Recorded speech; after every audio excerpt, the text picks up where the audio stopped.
సంగారెడ్డిలోని శ్రీ వైకుంఠపురంలో ముక్కోటి ఏకాదశి ఉత్తర ద్వార దర్శనానికి భక్తులకు అన్ని ఏర్పాట్లు. ఈ సందర్భంగా శ్రీ వైకుంఠపురంలో ఆలయ ప్రధాన అర్చకులు కందడై వరదాచార్యులు మీడియా సమావేశంలో మాట్లాడుతూ ధనుర్మాసంలో వచ్చే ముక్కోటి ఏకాదశి రోజున శ్రీ వైకుంఠపురంలో సుమారు 2 లక్షల మంది భక్తుల దర్శనం చేసుకునే అవకాశం కల్పిస్తున్నామని, ధనుర్మాస ఉత్సవాల్లో భక్తులకు ఎలాంటి ఇబ్బందులు తలెత్తకుండా అన్ని చర్యలు తీసుకున్నామన్నారు. ఈ నెల 30, 31వ తేదీలో ముక్కోటి ఏకాదశి, జనవరి 11న యువత ఏకమై చేసే స్వామి రథయాత్ర, 13న గోదరంగనాథ స్వామి కళ్యాణ మహోత్సవం అంగరంగ వైభవంగా నిర్వహిస్తామని ఆయన పేర్కొన్నారు. వైకుంఠ ఏకాదశి మంగళవారం రోజున ఉదయం 4 గంటల నుండి భక్తులకు ఉత్తర ద్వార దర్శనం చేసుకునే అవకాశం కల్పిస్తున్నట్లు భక్తులు పెద్ద ఎత్తున పాల్గొనాలని ఆయన పిలుపునిచ్చారు. మీడియా సమావేశంలో ట్రస్ట్ సభ్యులు డాక్టర్ అరుణ, మధు, అనంతరెడ్డి, దేవేందర్, కిషన్ రావు, శేఖర్, అశ్వంత్, వెంకటరెడ్డి, నరేష్, మనోజ్ తదితరులు పాల్గొన్నారు.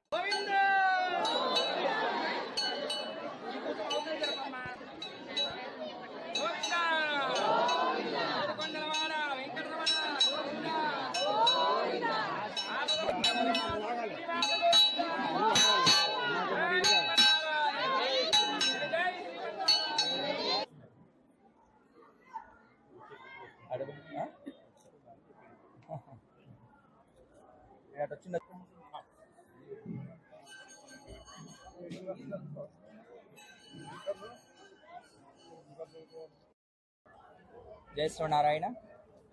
काश्यपान्वय संजातं नारायणपदाश्रितं श्रीमन्नारायणं वन्दे यतीश्वरश्रियाजुषमस्मद्गुरुभ्यो नमः. अस्मदाचार्यवर्युలు శ్రీ శ్రీ శ్రీ త్రిదండి శ్రీమన్నారాయణ రామానుజీయర్ స్వామి వారి దివ్య మంగళాశాసన వైభవంతో శ్రీ వైకుంఠపురం శ్రీ విరాట్ వెంకటేశ్వర స్వామి వారి దివ్య సన్నిధిలో ధనుర్మాసోత్సవాలు అత్యంత వైభవపేతంగా మనం నిర్వహించుకుంటున్నాం. ఇందులో భాగంగా ప్రతి సంవత్సరం ధనుర్మాసంలో వచ్చేటువంటి అతి పెద్ద, అతి విశేషమైన, అతి పర్వదినంగా చెప్పబడేటువంటి ఒక ఉత్సవం ముక్కోటి ఏకాదశి పర్వదినం.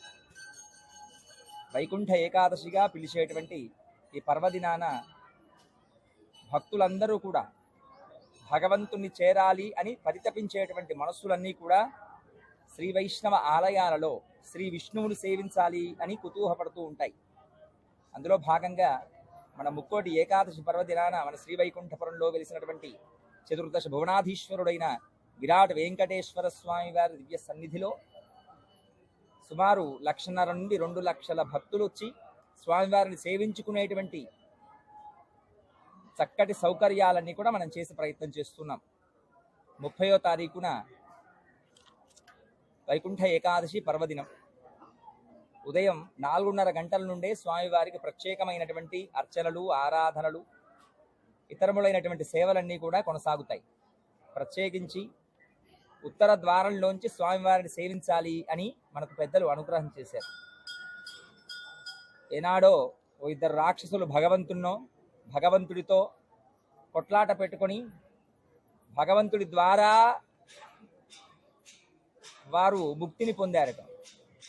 ఆ ముక్తిని పొందినటువంటి వాళ్ళు రాక్షసులైనప్పటికీ వైకుంఠంలో అడుగు పెట్టగానే వాళ్లకు మంచి ఆలోచన కలిగింది.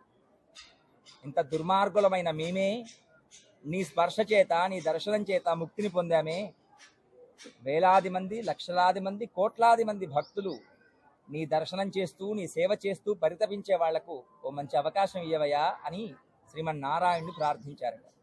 ఆ ప్రార్థన మన్నించినటువంటి శ్రీమన్నారాయణుడు ఆ 2 రాక్షసులకు ప్రత్యేకమైన మార్గం ఏర్పాటు చేసి వైకుంఠంలోకి తీసుకుని వెళ్ళినట్టుగా ఆ ఉత్తర ద్వారంలోంచి ఎవరైతే వైకుంఠ ఏకాదశి పర్వదినాన శ్రీమన్నారాయణుడి యొక్క పర, వ్యూహ, విభవ, అంతర్యామి, అర్చావతారాలుగా ఉండేటువంటి మూర్తిని సేవిస్తారో, దర్శిస్తారో వాళ్ళందరికీ కూడా ముక్తి ఇవ్వవలసింది అని ప్రార్థించారట వాళ్ళు.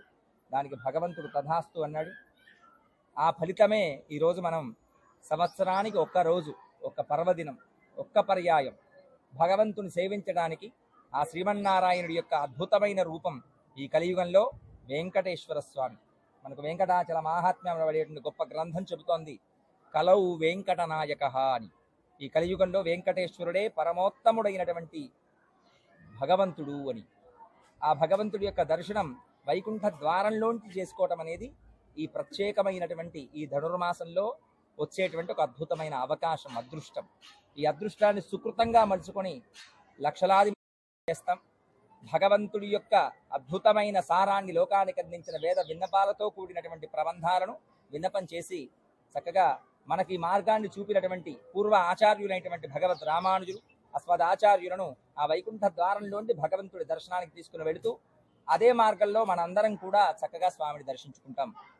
అట్లాగే ఈ వైకుంఠ ఏకాదశి, ద్వాదశి అనంతరం మనకు వచ్చేటువంటి ఒక గొప్ప వేడుక, యువ వికాసంగా వందలాది మంది భక్తులు, యువత అంతా కూడా ఏకమై చేసేటువంటి ఒక ఉత్సవం రథయాత్ర. 11వ తారీఖున ఉదయం మనం కూడారయ్యని అక్షయపాత్ర నివేదన జరుపుకున్న అనంతరం మధ్యాహ్నం 12-1 గంట మధ్యలో చక్కగా మనం ఈ రథయాత్రను ప్రారంభం చేసుకుంటాం. సంగారెడ్డి చౌరస్తా మొదలుకొని శ్రీ వైకుంఠపురం వరకు అంగరంగ వైభవంగా మనం ఈ అద్భుతమైన రథయాత్రను జరుపుకుంటాం. వేలాది మంది భక్తులు భజనలు, కోలాటాల నడుమ, నృత్యాల నడుమ స్వామికి ఏ ఏ వైభవమైన విశేషమైన ఉత్సవాలు ఇష్టమో అవన్నీ కూడా మనం జరుపుతూ ఈ ఉత్సవాన్ని వైభవంగా మనం జరుపుకుంటాం. అట్లాగే 13వ తారీఖున ఈ నెల రోజుల పాటు జరుపుతున్నటువంటి ధనుర్మాస వ్రత పరిసమాప్తి కొరకై గోదా రంగనాథ కళ్యాణ మహోత్సవాన్ని మనం జరుపుకుంటాం. ఈ గోదా రంగనాథ కళ్యాణ మహోత్సవం అత్యంత శోభాయమానంగా మనం శ్రీ వైకుంఠపురంలో ఉండేటువంటి కళ్యాణ మండపంలో నిర్వహిస్తాం. సుమారు 1000 మంది దంపతులు ఈ కార్యక్రమంలో నిర్వహిస్తూ ఉన్నారు. వారందరికీ చక్కటి ఏర్పాట్లు జరుగుతున్నాయి. అందరూ పాల్గొనండి. ఎవరెవరు ఏ ఏ కోరికతో భగవంతుడి గోదా రంగనాథ కళ్యాణ మహోత్సవంలో పాల్గొంటారో ఆయా అభీష్టాలు తప్పక నెరవేరుతాయి. కనుక అందరూ భగవంతుని సేవించండి. ఈ కార్యక్రమాల్లో పాల్గొని భగవత్ కటాక్షాన్ని పొంది తరించాలి అని మీ అందరికీ సాదరంగా ఆహ్వానం పలుకుతూ ఆచార్య పురుషుల పరిపూర్ణమైన అనుగ్రహం మీకు అందాలి అని మనసారా కోరుకుంటూ జై శ్రీమన్నారాయణ. జై శ్రీమన్నారాయణ.